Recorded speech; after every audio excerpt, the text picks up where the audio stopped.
2024च्या लोकसभा निवडणुकांपासून खासदार धैर्यशील मोहिते पाटील आणि पालकमंत्री गोरे यांच्यामधील राजकीय संघर्ष हा विकोपाला गेला आहे। जिल्ह्यामधील अनेक निवडणुकांमध्ये याचे तीव्र पडसादही उमटलेत।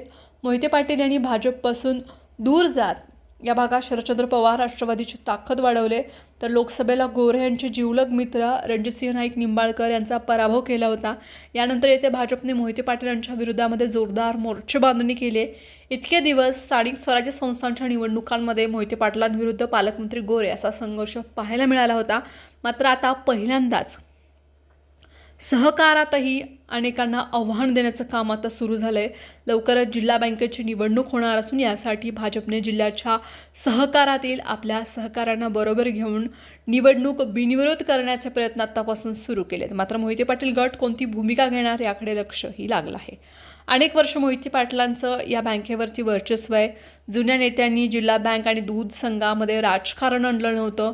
सर्वच राजकीय पक्षाचे नेते मात्र एकत्रित काम करताना दिसत होते, यामुळे या संस्थाही फार्मात होत्या।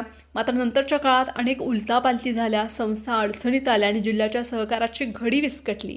याच सहकारानं जिल्ह्याला अनेक आमदार दिलेत। याच संस्थांच्या माध्यमामधून त्यांचं नेतृत्व पुढं आलंय आणि आता सोलापूर जिल्हा मध्यवर्ती बँक निवडणुकीच्या निमित्तानं भाजपही सहकारात आपलं बस्तान बसवण्याच्या तयारीमध्ये दिसते।